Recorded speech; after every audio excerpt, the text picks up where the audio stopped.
Selanjutnya, apa manfaatnya itikaf itu? Kalau kita tahu manfaat dari itikaf, insya Allah hampir semua kita akan ingin mendapatkan manfaat itu.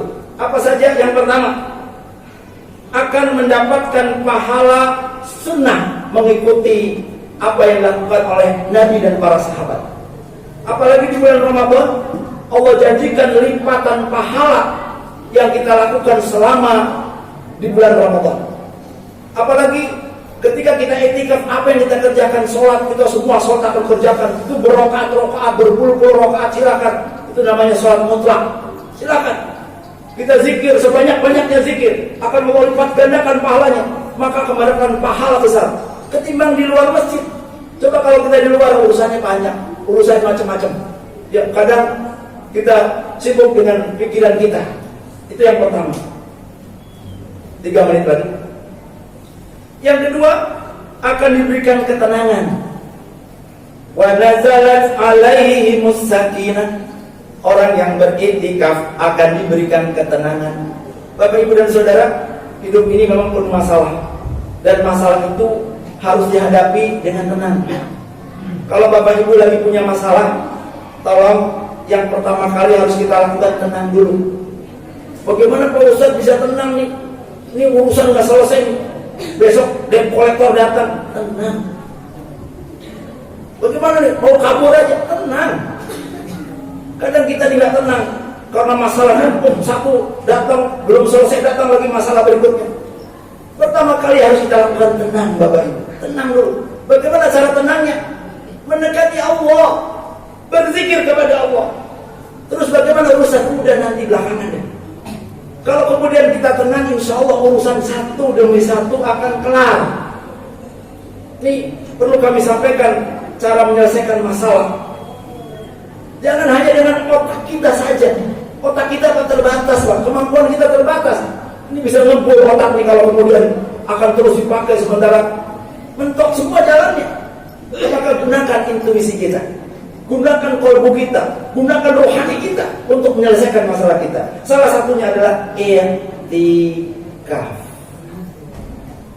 Bapak Ibu, ketika i'tikaf, insya Allah kita akan lebih khusyuk. Kita ibadah, kita lebih tenang, sholat akan lebih khusyuk, doa akan lebih khusyuk, baca Quran mungkin bisa berkali-kali karena kita tenang. Kita bisa berkata berkali-kali ketika kita i'tikaf. Itu yang kedua.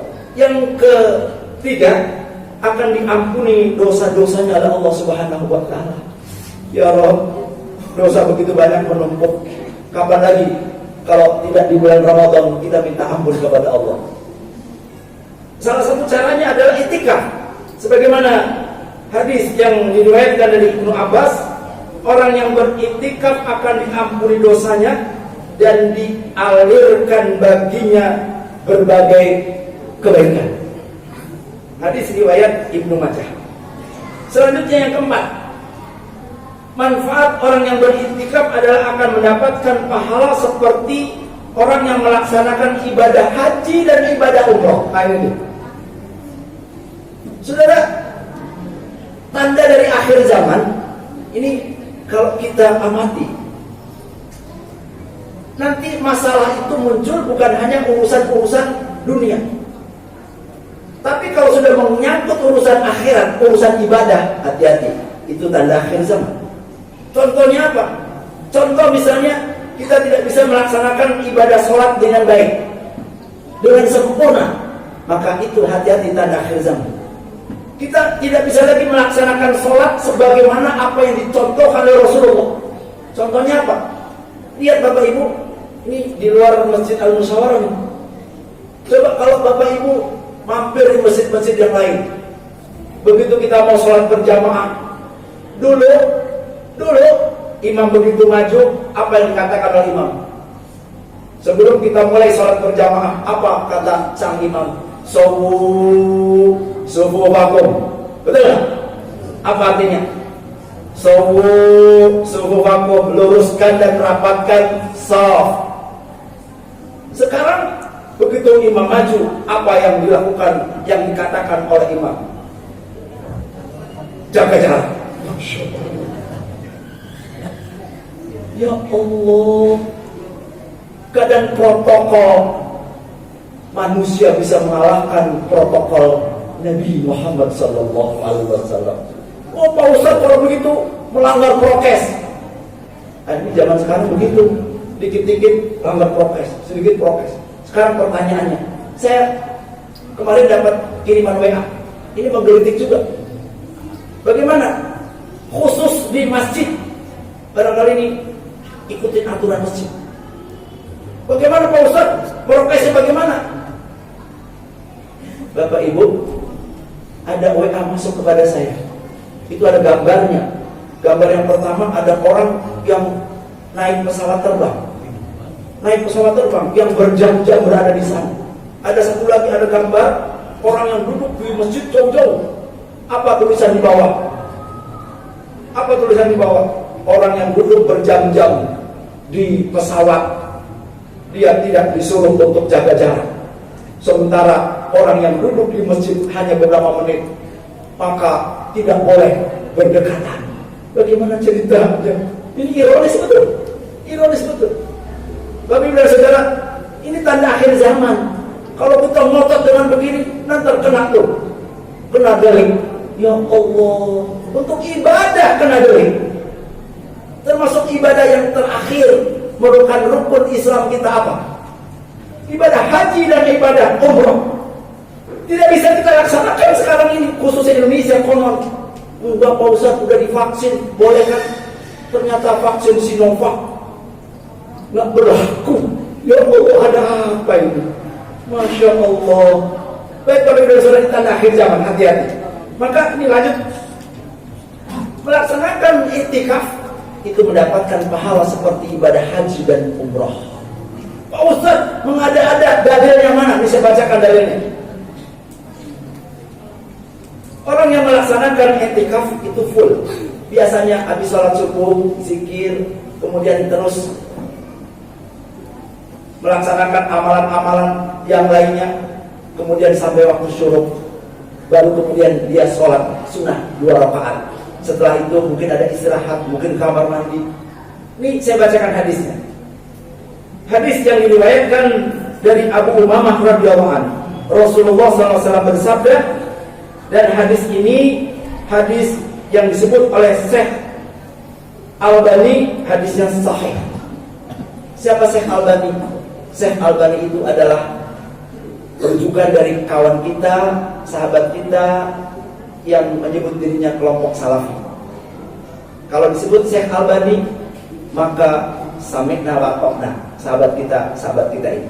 Maka saya bacakan dalilnya. Man shalla salatal subhi fi masjid jama'atin yazbutu fihi hatta yusalliya subhatat duha kana ka ajri hajjin au mu'tabirin. Yang artinya, siapa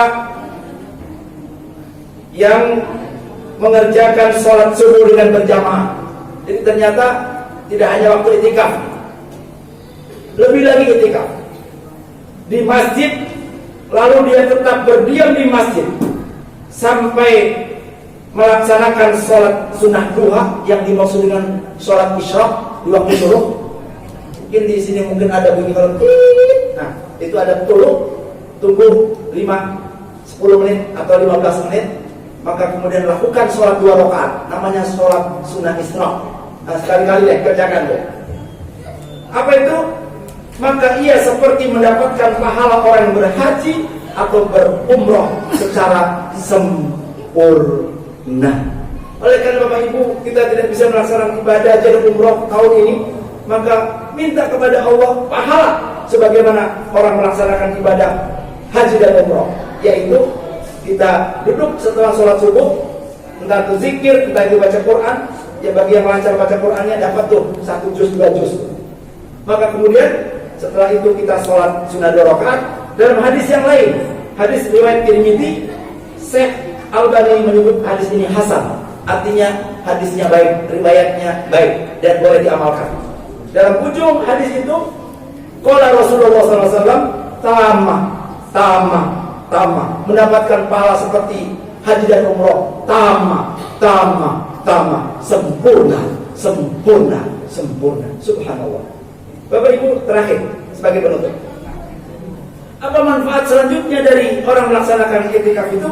Yaitu mendapatkan pahala beribadah 1000 bulan, yaitu insya Allah akan mendapatkan Lailatul Qadar. Khusus untuk Lailatul Qadar mungkin ada pembahasan dari para ustadz yang berikutnya.